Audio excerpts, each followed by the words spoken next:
أشهد أن لا إله إلا الله وحده لا شريك له وأشهد أن محمدا عبده ورسوله أما بعد فأعوذ بالله من الشيطان الرجيم بسم الله الرحمن الرحيم. In today's sermon, I am giving an interpretation of the common expression Ahl Bait. And this has some relevance to the ongoing war in the Middle East. And I read from the Quran first of all. أعوذ بالله من الشيطان الرجيم بسم الله الرحمن الرحيم إنما يريد الله ليذهب عنكم الرجس أهل البيت ويطهركم تطهيرا صدق الله العلي العظيم وصدق رسوله النبي الكريم ونحن على ذلك من الشاهدين. I have evidence that there is no God other than Allah. And I can bear testimony to the fact that the Prophet Muhammad sallallahu alaihi wasallam, may the peace and blessings of Allah be upon him, is the last, the final messenger of Allah, after whom no prophet, old or new, will come. And I begin in the name of Allah, the Beneficent, the Merciful. The verse of the Quran that I've recited tells us Allah just wants to remove from you all impurities, O persons of the home, and He will cleanse you all fully. In this verse of the Quran, the expression Ahl Bait is found in Arabic. And Ahl Bait pertain particularly to one section of the Muslim community. As you know, there is what is known in Islam as the Sunni Shia divide. There are certain Muslims who belong to the Shia concept of Islam, and there are those who believe in the Sunni concept. Those are broad terms, because even among the Shias you have divisions, and even among the Sunnis there are many other divisions as well. It is probably for that reason that you see in the ongoing war in the Middle East that certain Muslim countries are staying away, or in fact even aiding in they are linked to those who have invaded into Iran, and their countries are used, their bases of their countries are being used in order to send missiles or communication or whatever military needs are there, even to stockpile weapons as the case may be. So that what is this Sunni Shia divide actually? Why is it many Muslims will say, well, Iran is the Muslims, and why the Muslims are not coming out in support, either in public or by governments doing something in this month of Ramadan to foster an environment of peace.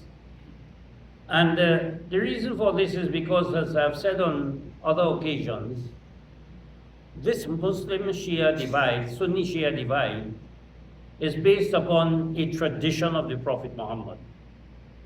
One tradition, the same tradition. A tradition which says, where the Prophet Muhammad says, I leave with you two things. One is the Quran. The other one is where the division comes about. The Sunnis say that what the Prophet Muhammad said is, I leave with you two things, the Quran and my Sunnah. And therefore they follow the Sunnah and they call themselves Sunnis.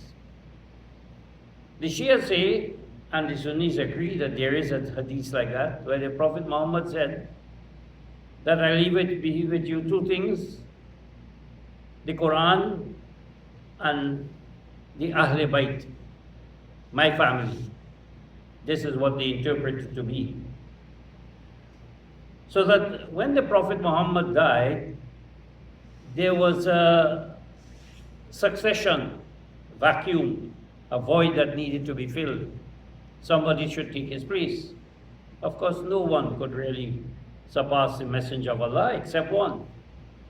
One mentioned in the Quran where it says he's the second of the two, and that referred to Abu Bakr when he fled with the Prophet Muhammad in the cave of Saur. So Abu Bakr was elected as the Khalifa and successor of the Prophet Muhammad.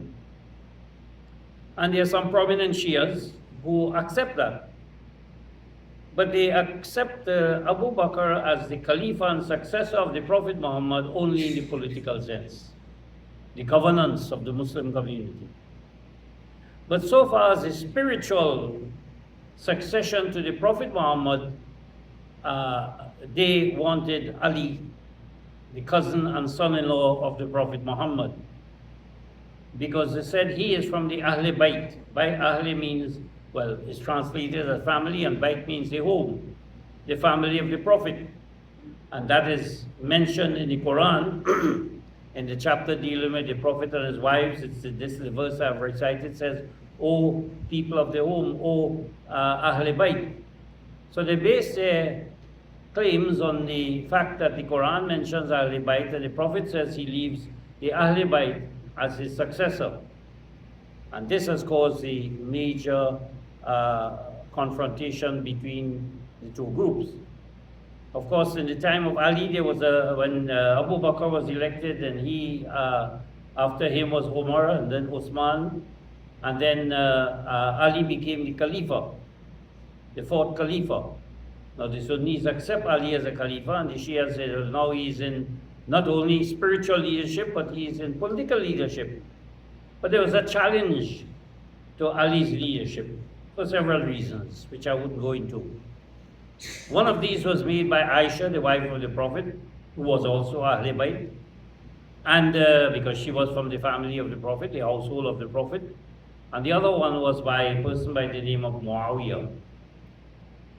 And the claim was that Ali was the correct leader and Muawiyah should accept him. Ali fought against Aisha and he won the battle, and she remained in isolation, I think, for the rest of her life, just teaching Quran in the mosque.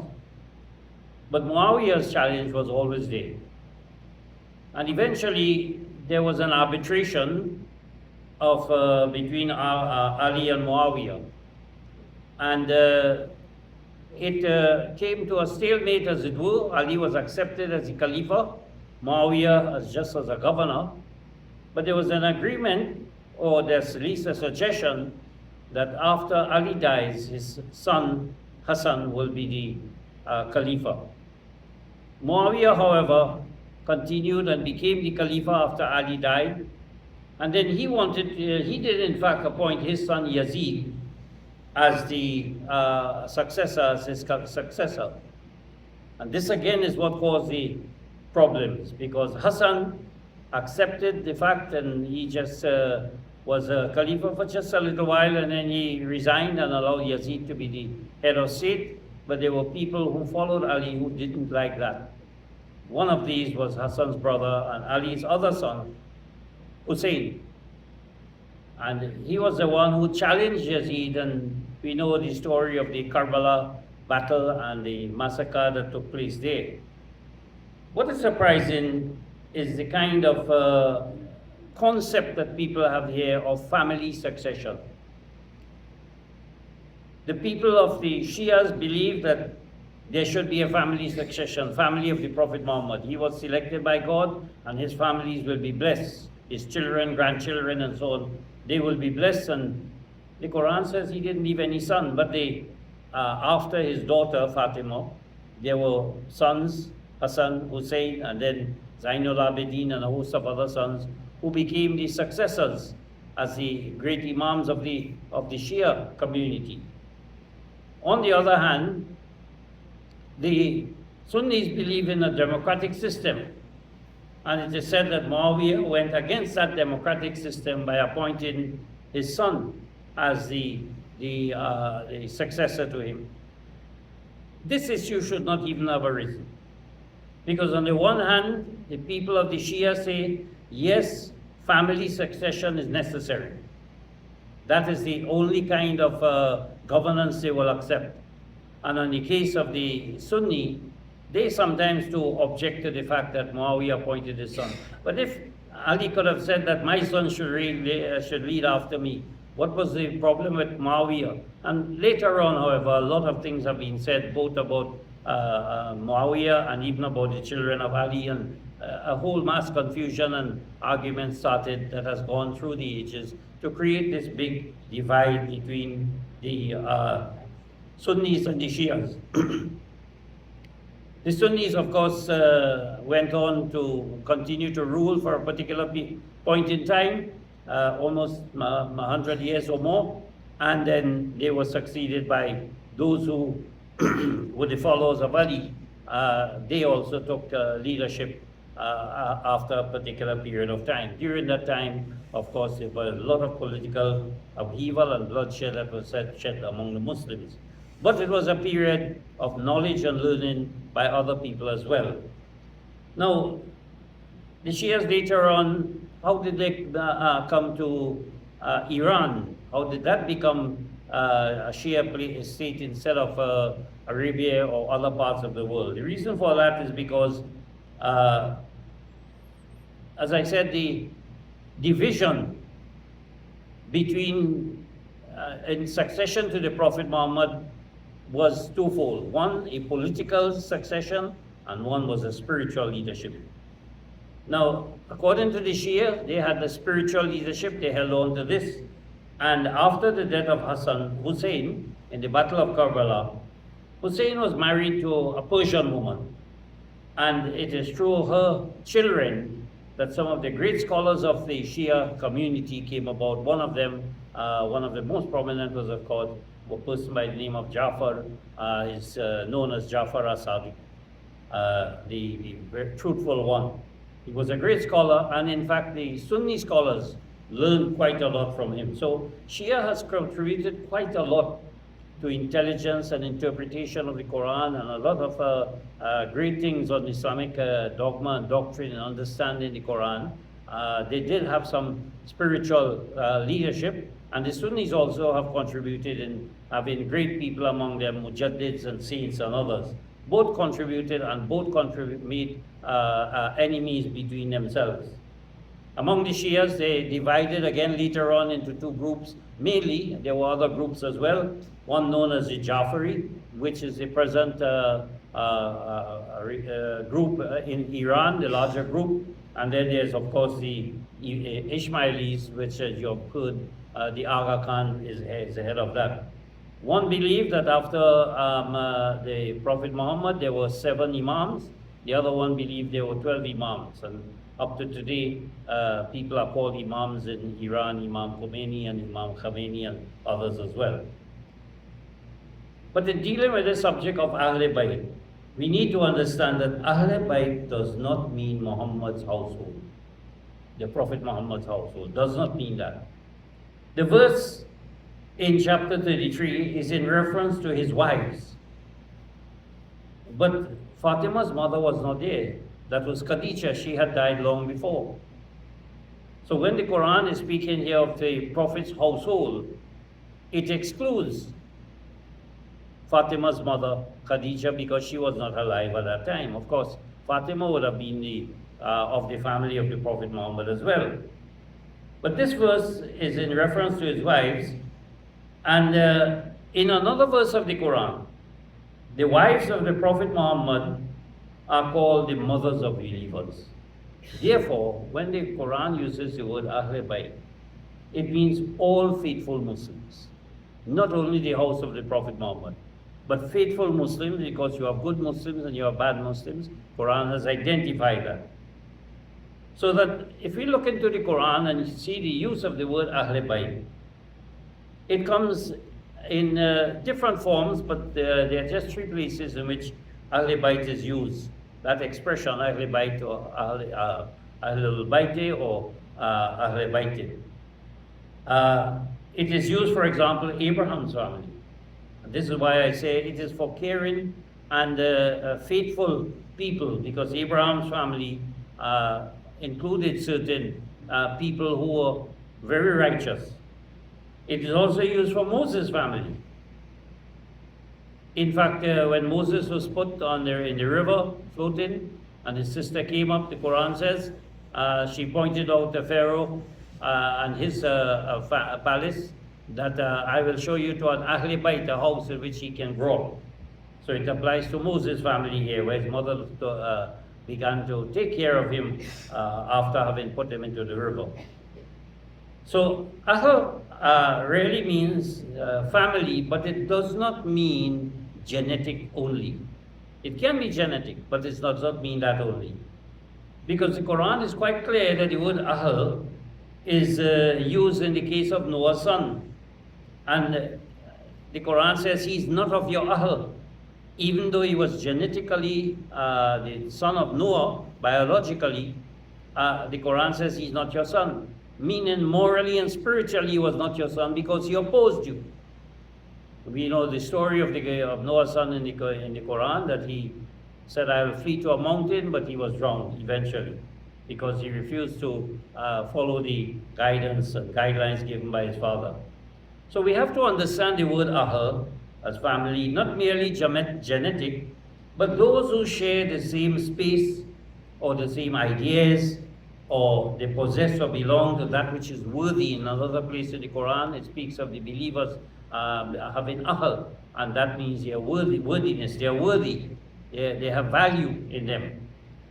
So Ahl really means like-minded people who have similar thoughts in a particular direction, usually used for those who are good and those who are following righteousness. The word bait, even though it is translated family, literally it means to pass the night. And it applies also to a building where people can pass the night. And therefore people who reside in any particular place and spend the night, whether it's a town or city or so, that is also, so the Quran uses the word bait, for example, the Kaaba, the Baitullah, the house of Allah, applied to the Kaaba itself. So when we look at the expression Ahlul Kitab or Ahlul Kitab, we will find that it applies to family of good and righteous people all over the world, whoever they may be. Not only of Muslims, anybody who is righteous. That's why the Quran distinguishes other Ahl Kitab, for example, Ahl Qura. There are many words in the Quran where the word Ahl comes, applying to the Ahl Madian, that the family of the or people of the two towns. So it's sometimes translated as people, sometimes as family, sometimes as persons or individuals, as the case may be. So that it is talking here about family life and how to have good family life. What in fact is good family life? We are well aware that family life is a disgrace in many parts of the world. The focus is more on the material survival rather than developing moral and spiritual character. That is a reality. We find even wealthy people in many parts of the world who are suffering, or they can't deal with a billionaire losing $1 million is a big thing. The rest of his money counts nothing. They don't want to lose a cent of it. We have seen even in history, Buddha was a prince, it is said, and he left his kingdom to find peace of mind and to find samadhi, to find that kind of relationship with God and peace within his heart and mind. So we find here people who are filled with the love of the world just can't find peace. They just don't seem to be able to find peace. So what does Allah want us to do in the use of this expression, Ahl Bait? The Quran says in what I've recited, Allah just wants to remove from you all impurities, moral and spiritual impurities. O people of the home, O Ahl Bait, and He will cleanse you all fully. So the purpose of religion is to cleanse people and to make them pure so that they can develop a relationship with their Creator. And it is across the board in every religion. That is the basis of the teachings of all religions. So if you look at what the Quran wants us to do is look at your own Ahl Bait. Look at your own home, a family environment. Do not pay more attention to those who claim a special relationship with the Prophet. Some people are proud to say they are Sayyids, they are descendants of the Prophet. They have a trace, they can trace their lineage. My family sometimes claimed that at some point in time in previous years, claiming to be descendants of the Prophet Muhammad. And my great-grandfather, when he became Qazi and Khalifa in Trinidad and Tobago, said that is nonsense. He married his daughter to a commoner and said, I don't believe in this, that because we can trace our descent from the Prophet Muhammad, are any different or better than anybody else. Everybody is equal in Islam. So that what the Quran wants us to do is that not to claim special relationship with the Prophet Muhammad as people do and say they are Ahl Bait, whatever form or fashion, but it says, pray for your children and guide them always to follow Islam. The Quran says this. It says, O our nurturer, give to us from our spouses and our children enjoyment for their eyes. Give us the material things of life, no doubt, that we can enjoy. They be a joy to us as they grow up. They will appreciate the material things of life, but at the same time, make us guides for those who guard against evil. Make us those who guide others, for those who want to keep themselves away from all kinds of moral and spiritual impurities. And the Quran gives us a practical example of how that was applied in chapter 31, when it refers to Luqman. And Luqman said to his son, it says, teach your talents to develop godliness. Use your talents to develop godliness. And we know godliness means developing the attributes of Allah. So Allah has given us talents. He has given us talents to utilize the things of the material world, to be able to use water and to use wind and to use tools and to use wood and plastics and everything in the world. But not only that, our talents to be able to think, our talent to be able to construct, to communicate. All of these are talents, but they must be used to develop godliness. The Quran points out to us and says, we encourage the human being about his parents, his or her parents. Make full use of all that you have, all your resources, all your capabilities, your physical strength, your moral strength, your health, your wealth, your relationships, all of these, as well as what both your parents give you. Not only what Allah has given you, but what both your parents have given you. This brings you to me, says the Quran. This is how you will come to me, by using your talents in order to develop and making full use of them. What is this that parents give to children? They give them knowledge, they give them education, they give them family history, which is also important. It gives them health. It looks after their health, they look after their health, and most important, they set a moral example. They show their children discipline, and in the use of even the material things, in the use of the cell phone, in the use of their time, in the use of their plane, in the use of their relationship with their friends, in their school, in their jamaat, in their mosque, they are taught so many things. But at the same time, just as parents have a responsibility to bring their children up, there's a time when parents are unable to do so. They reach an age in which they have done their duty, they have done their task, and now it's the children's responsibility. So the Quran does also speak about treatment of parents.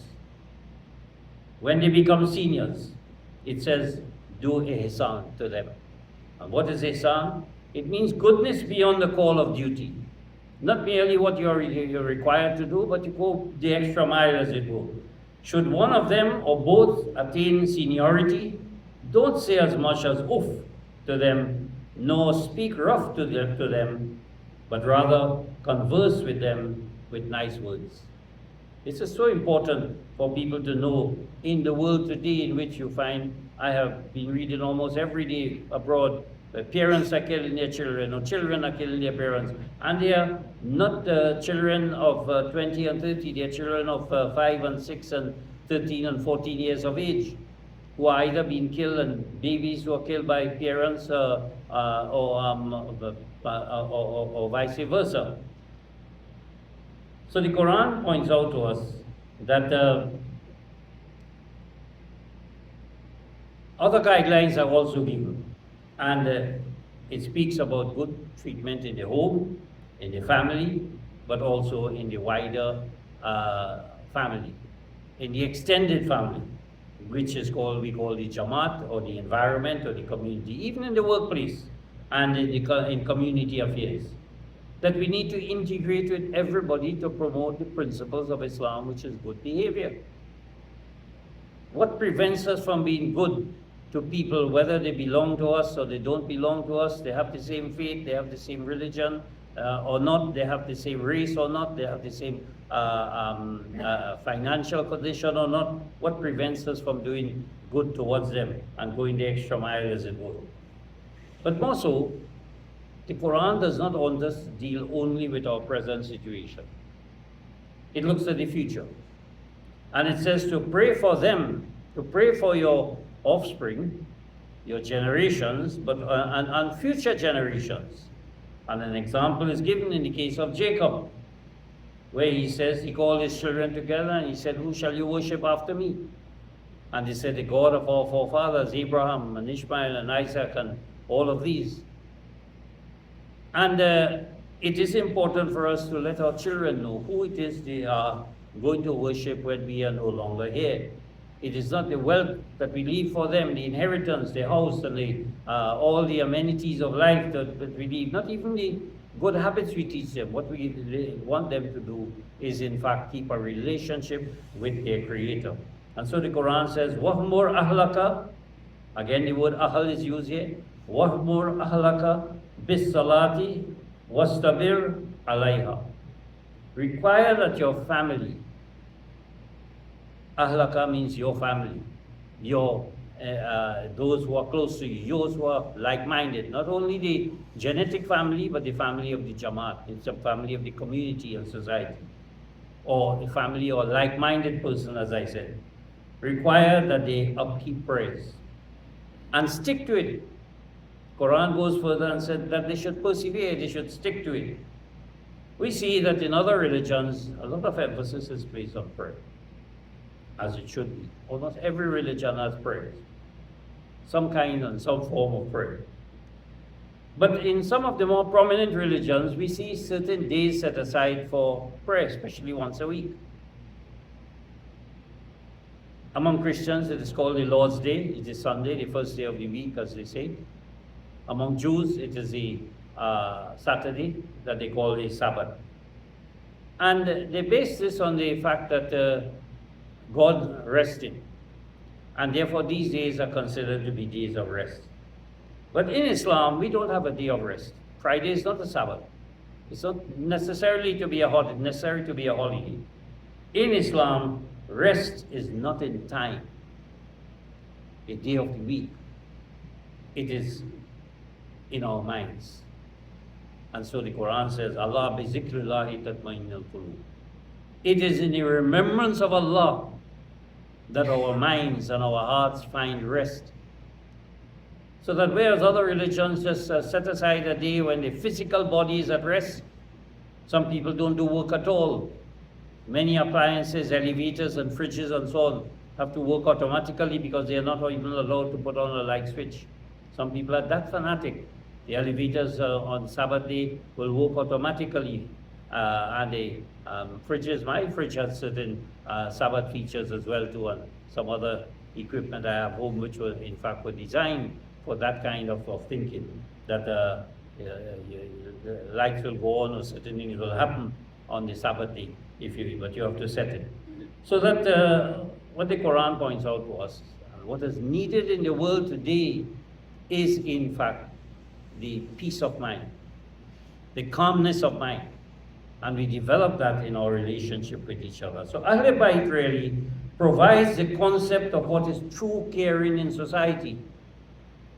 In order to attain peace of mind, is not to have the wars and the billions of dollars in missiles that have been shot at one by another, not the Muslims fighting against Jews or Christians, or Muslims in Pakistan fighting against Muslims in Afghanistan, and everybody's just fighting and killing. This is what Islam has come to. That is why the Ahmadiyya movement is so needed. That is why Allah sent Abu Chalid to say, this jihad that you're thinking about, this violence, that is not my religion. All religions promote the idea of peace. Jesus himself said, I came to bring peace on earth.